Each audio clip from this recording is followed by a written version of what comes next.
De la peur extrême au déni, puis maintenant à l'espoir, sommes-nous sur une zone dangereuse?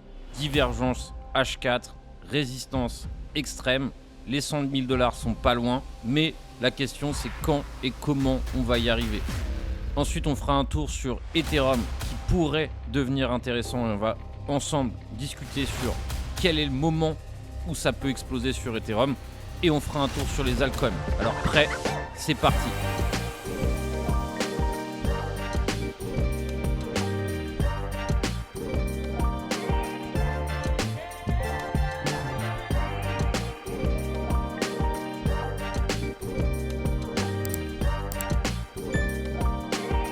Bonjour à tous l'équipe, bienvenue sur la chaîne Captain Trading. Comme chaque semaine, on se retrouve pour une analyse complète des marchés et on va essayer ensemble de préparer sa semaine. Le programme, c'est d'abord d'étudier le Bitcoin de fond en comble pour essayer de comprendre à quel moment ça peut s'envenimer à la baisse. C'est d'essayer de comprendre quand ça peut s'envenimer à la baisse. Pour moi, il y a certains niveaux qu'on ne peut surtout pas perdre si on ne veut pas voir une cascade de liquidation violente. Je vous rappelle que depuis le départ du rebond, tous les mouvements ont été relativement violents. C'est pour ça que la méfiance et la prudence est de mise si on souhaite jouer la suite. En effet, les 100 000 $ nous regardent. C'est un niveau clé où on se rapproche de plus en plus. Mais maintenant, la question, c'est comment on va faire pour aller chercher ce niveau clé et surtout, quelles sont les zones et les niveaux à surveiller pour aller chercher ce niveau clé. Donc, en intro, je vous disais qu'on est passé un peu de la peur extrême à du déni. Il faut savoir que la majorité des mouvements haussiers ont été des short squeeze. Et maintenant, on passe dans une phase où l'espoir est là. Donc forcément, c'est un petit peu dangereux parce qu'on a tout un paquet de gens qui refusaient d'être acheteurs, qui maintenant se posent la question d'être acheteurs. Donc c'est pour ça que c'est un moment où, justement, une éventuelle correction ou une punition peut arriver pour justement piéger les derniers arrivants. Alors c'est pour ça qu'on va essayer d'ausculter le prix de A à Z pour essayer de bien comprendre les différentes zones et à quel moment, du coup, faire attention. Alors, tout d'abord, je tiens à vous rappeler que c'est ultra important que vous suiviez la chaîne et que vous commentiez et que vous montriez de l'interaction. Il y a plus de 80% de ceux qui regardent les vidéos tous les jours qui ne suivent pas la chaîne et malheureusement, c'est très important pour que la chaîne continue de se développer et que vous puissiez continuer de voir ces analyses qui sont entièrement gratuites. J'essaie de faire un gros travail pour être juste sur le marché, vous donner des plans régulièrement, essayer vraiment d'être précis, le plus précis possible, de me tromper le moins possible parce que forcément de temps en temps je peux me tromper, c'est normal.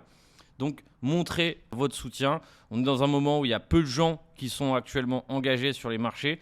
Du coup, quand il n'y a pas de follow, quand il n'y a pas de vue, tout ça, ça démotive. Et donc forcément, vous êtes ma motivation. Et parfois, ceux qui aiment le plus sont les plus silencieux. Donc n'hésitez pas à sortir du silence. D'ailleurs, petit giveaway qui va être fait dans les commentaires pour ceux qui arrivent à me prédire le prix du Bitcoin pour vendredi, 10h du matin, qui est l'heure de l'expiration des options.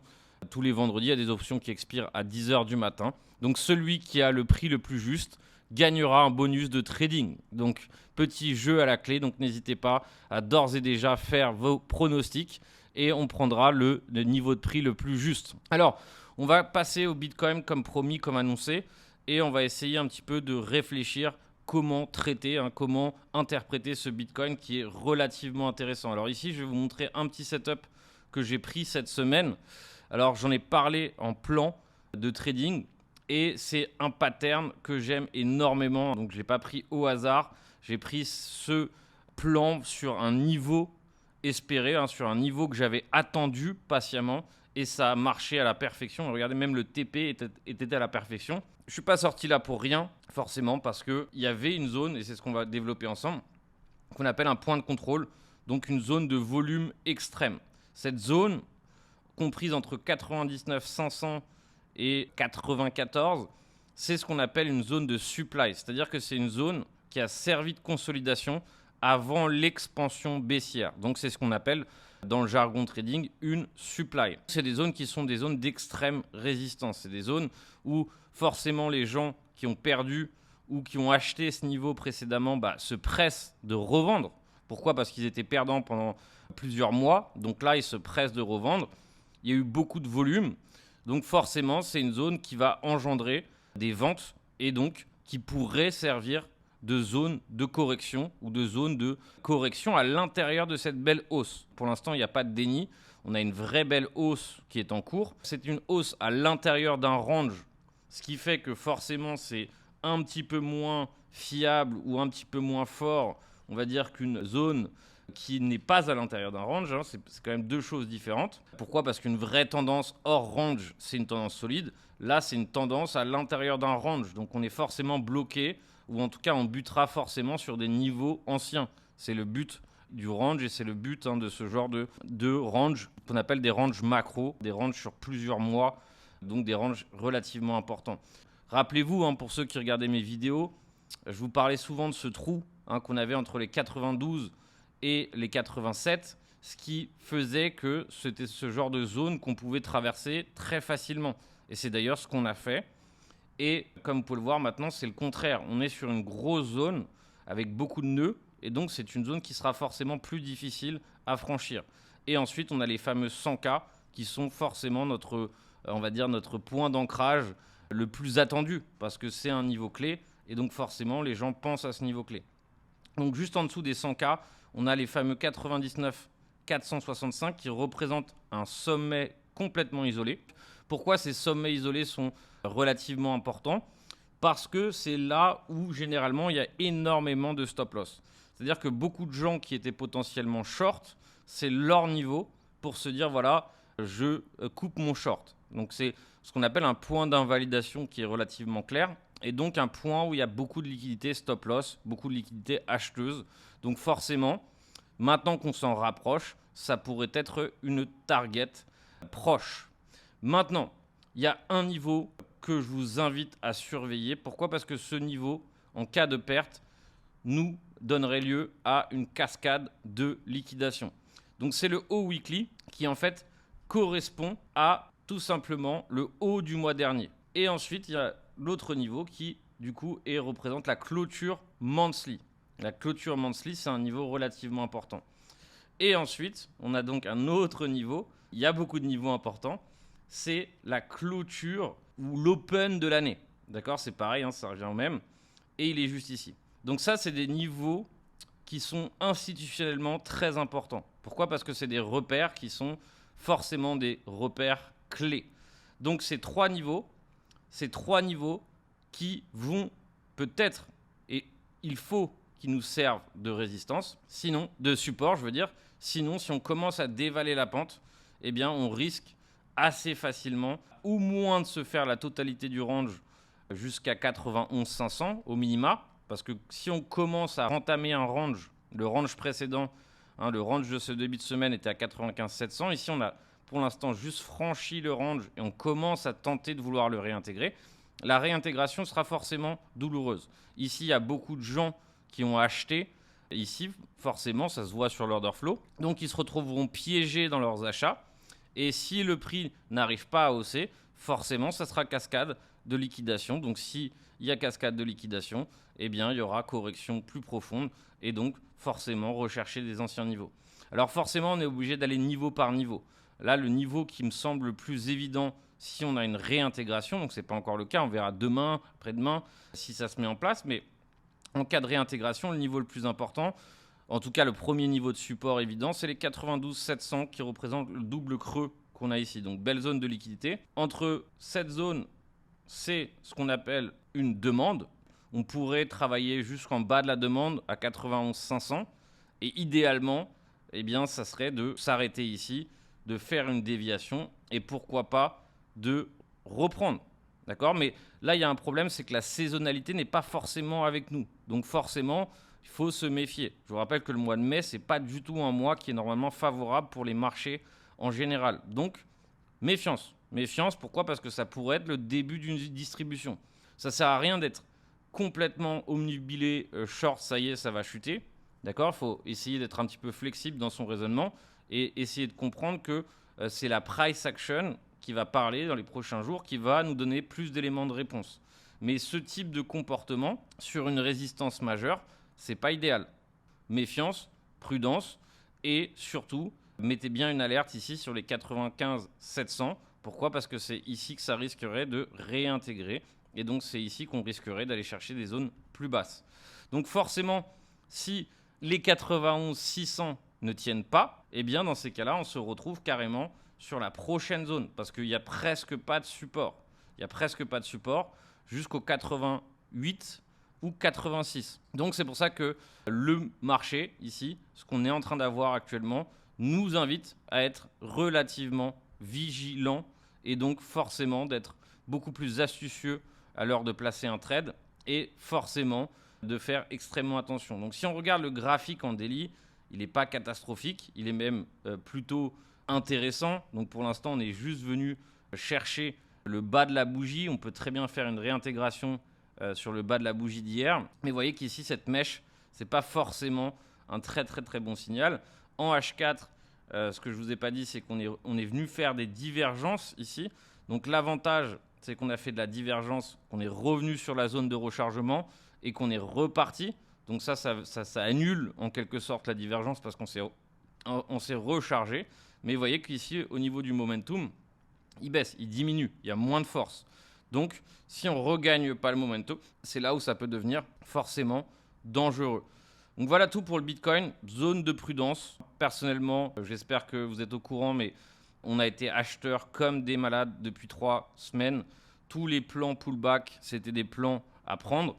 On s'est régalé dans le Discord Pro, on s'est régalé dans le Discord VIP. Je vous rappelle que le VIP est ouvert maintenant. Vous avez tout simplement à envoyer un ticket sur le Discord gratuit en notant VIP si vous souhaitez savoir les critères pour rentrer dans le VIP. Et dans le Pro, on a quand même relativement bien joué ces dernières semaines. Donc si vous souhaitez être accompagné, il n'y a rien de mieux qu'être dans le Discord Pro. Pourquoi ? Parce que vous avez des briefings tous les jours, des cas pratiques tous les jours, quand il y a des plans, on essaye d'en parler, on essaye de les décortiquer, on essaye de les préparer, le plus important. Mais surtout, il y a une belle nouveauté dans le Discord Pro cette semaine, c'est que mercredi, vous aurez un briefing sur les marchés traditionnels avec notre expert BBS qui lui est à fond sur les marchés traditionnels. Je vous rappelle que l'or, le pétrole, le dollar, l'euro-dollar, il y a eu des énormes opportunités, les indices US, beaucoup de volatilité, beaucoup d'opportunités relativement accessibles si on est bien prêt. Et donc c'est pour ça qu'on a décidé d'y aller fort à nouveau sur les marchés traditionnels. Et donc si vous êtes inscrit dans le Discord Pro, vous aurez le droit à ces fameux marchés traditionnels. Alors maintenant, on va passer à Ethereum qui a bien régalé. Alors je ne sais pas si vous êtes au courant, mais moi personnellement, j'ai balancé un swing trading dans le Discord à 3390, je crois. Donc une entrée que j'ai partagée que, en toute confidence, pas beaucoup de gens ont voulu prendre, mais c'est pas grave. Et ensuite, pas mal travaillé à la hausse, notamment cette semaine. Je l'ai encore travaillé à la hausse. Il galère un petit peu. C'est un peu plus sexy, je trouve, sa façon de galérer que celle de Bitcoin. Donc on a aussi de la phase de rejet. Alors je vais prendre un autre graphique, comme ça sera clean. Mais j'aime bien garder mes trades pour le journal plus tard. Là, c'est une grosse consolidation, enfin grosse en termes de temps. Donc on galère énormément sur ce range des 1960 à 17,20. C'est vraiment notre range actuellement. On est, si on regarde, en plein sur un imbalance. Donc je vous rappelle un peu ce que c'est que la définition d'un imbalance. Un imbalance, c'est une bougie qui a été faite de façon agressive et violente et qui a très peu de volume. Le volume, il est que dans un sens sur ce genre de bougie, c'est-à-dire que la majorité ici des ordres ont été des market order sell, ce qui a fait que ici on a un gap de liquidité dans la bougie. Et donc, c'est des zones qui sont relativement fébriles et qui sont, quand le prix revient les chercher, qui sont attirées comme des aimants. Pourquoi ? Parce qu'on vient close des ordres qui étaient du coup encore ouverts. Et donc, ça crée un niveau assez facile à récupérer. Et donc, une belle zone de TP lorsqu'on TP. Là, vous voyez qu'on s'est arrêté pile poil sur le mid du gap. Et que forcément, la résistance, ou le sommet isolé, il est à 19,55. Alors, pareil, je pense, et j'aime pas trop me mettre de médaille d'or, mais on l'a joué, personnellement, j'ai joué merveilleusement bien cet Ethereum. D'abord, cette zone-là, c'était celle qui me semblait la plus évidente, et ensuite forcément celle-là. Et enfin, on a les 19,55. Donc, il montre quand même des signaux de force, c'est indéniable, mais elle n'est pas encore parfaitement confirmée, cette force. On est sur une conso bullish, c'est-à-dire qu'on pour l'instant, on tient les 23,6, donc tant qu'on tient les 23,6, on est carrément dans la possibilité d'envoyer une extension. Donc, on est en plein aussi dans la supply, d'où la difficulté du prix de la franchir, mais il est encore relativement résilient, donc ce qui est plutôt bon signe. C'est-à-dire que là, on est en train de dessiner des mèches, c'est plutôt topiche, mais voilà, il tient, le prix il tient, ici il est potentiellement en train de dessiner un creux au-dessus du précédent, mais là où je vous invite à mettre une grosse alerte, c'est si l'ETH BTC arrive à breaker cette zone. Là vraiment, c'est le moment où ça sera très très très très intéressant. Alors forcément, c'est mieux d'arriver légèrement avant. Pourquoi ? Parce que ça risque d'aller vite si c'est le cas. Mais là, ça sera l'ultime preuve que Ethereum est fort. Et donc, ça sera l'ultime preuve de se dire, OK, il y aura beaucoup de momentum sur Ethereum, donc vaut mieux focaliser son trading sur Ethereum parce que ici, le momentum aura shifté. Donc, si ce shift est réel, si ce shift se passe, et encore une fois, c'est encore hypothétique, mais c'est très important d'être prêt, eh bien, dans ces cas-là, on se retrouvera ici avec un Ether relativement intéressant et relativement fort. Voilà tout pour Ethereum, donc vraiment à surveiller. Je vous rappelle que c'est un risque to reward qui est beaucoup plus intéressant que le Bitcoin par exemple, parce que le Bitcoin, s'il revient chercher son sommet, on va dire que c'est 108 000, c'est pas énorme. Alors que si Ethereum, lui, se chauffe, on peut aller chercher les 4000. Donc on part déjà sur du x2. Donc c'est pour ça que maintenant qu'il a été vachement renié, maintenant qu'il a complètement envoyé du très très sale pour les investisseurs, eh bien c'est tout de même, je pense, le moment d'avoir un œil rivé dessus au cas où il nous montre enfin de la force. Donc voilà tout. C'est pour ça qu'actuellement je suis assez optimiste sur Ethereum. C'est pour ça que je l'ai relativement bien joué.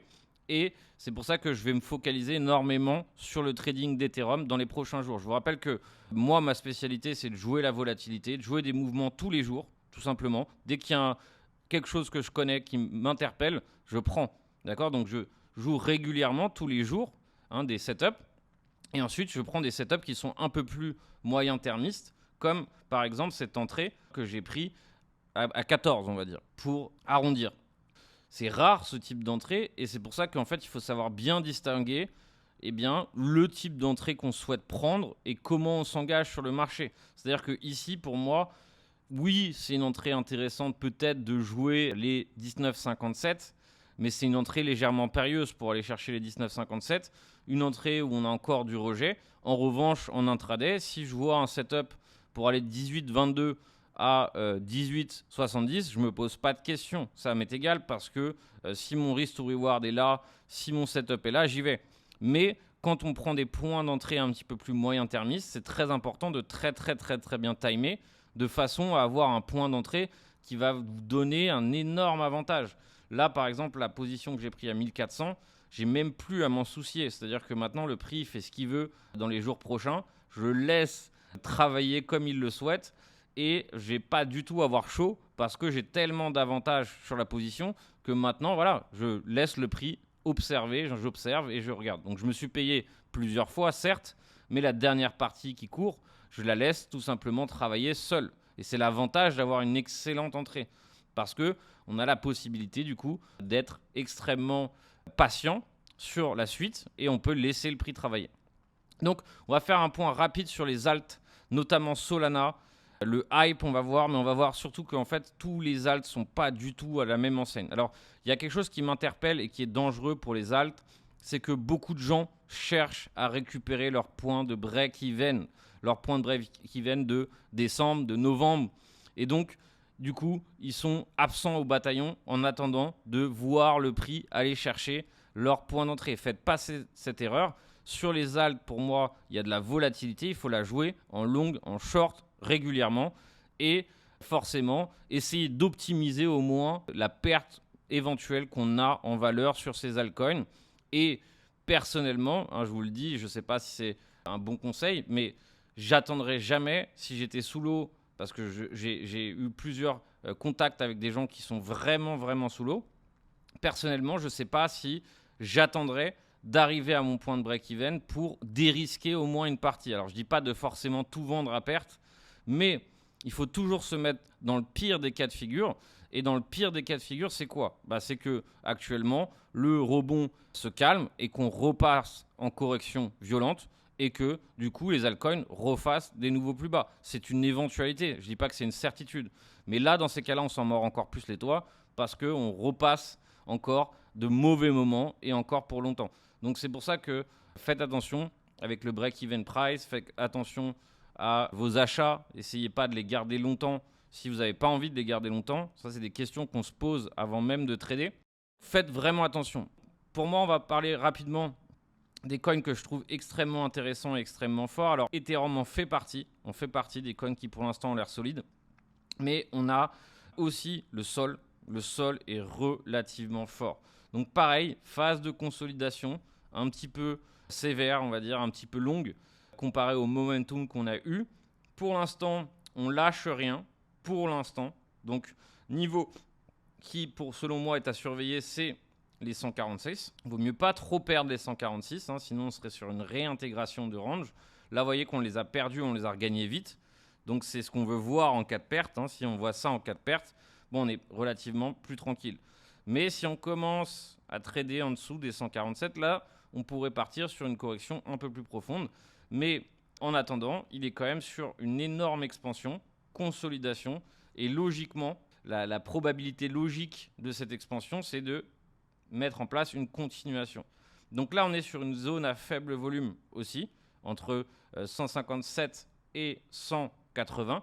Donc si on va dire que la zone de consolidation trouve support, ce qui est en train d'être potentiellement le cas, mais ce n'est pas encore sûr, l'idéal, ça serait de le voir recommencer à trend, envoyer un creux, un sommet, un petit W. Et bien dans ce genre de cas, ici, ça serait vraiment intéressant. Pourquoi ? Parce que, on aurait les 157, mais surtout, on pourrait avoir une expansion supplémentaire qui nous mènerait à 180.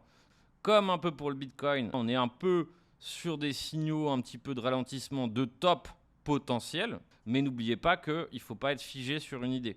D'accord ? C'est-à-dire que là, on est aussi en train de faire de la consolidation et que si on continue, par exemple, à envoyer un pattern dans le genre, eh bien, c'est plutôt bon signe. Pourquoi ? Parce que ça serait plus une accumulation.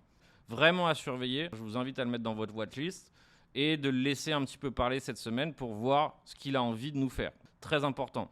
Ensuite, on avait le Tao qui était un coin relativement fort qui est en train de nous faire la même, à savoir un petit peu un top, réintégration, donc dangereux. Dangereux, pourquoi ? Parce que ça peut vite chuter. D'accord ? Mais comme la tendance est haussière, comme on a réussi à avoir un momentum haussier, eh bien, ça sera plus difficile à break.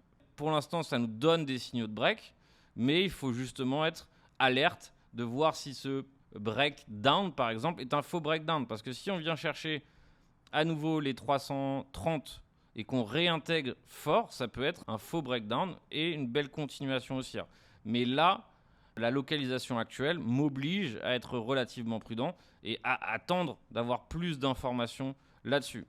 Donc, je vous rappelle que le webinaire de FX a une nouvelle date, le 9 juin. Donc, le win rate des élèves est complètement démentiel sur sa stratégie. Tous ceux qui sont intéressés par le scalp, l'intraday et qui veulent avoir une stratégie qui permet de trader quasiment à tout moment de la journée. Pourquoi ? Parce qu'il a un paquet d'indicateurs techniques qui permettent de repérer des opportunités quasi immédiates. Les inscriptions sont ouvertes et c'est surtout des tickets Early Bird. Donc, qui dit ticket Early Bird, c'est que vous payez moins cher. Donc, il y a plein de coms dans le Discord de gens qui ont fait la formation. N'hésitez pas à vous renseigner si ça vous intéresse. Et nous, on se retrouve dans le Discord Pro dès demain ou encore une fois en live où on analyse la price action en live. Voyons voir ce que nous réserve le marché ce week-end. Mais de mon côté, je joue plus la carte prudence que la carte excitation. Moi, j'étais excité la semaine dernière, il y a 2 semaines, et ça a été plutôt cool. Maintenant, de mon côté, je suis plutôt défensif. Potentiellement, je vous invite à faire la même. Ciao, ciao l'équipe.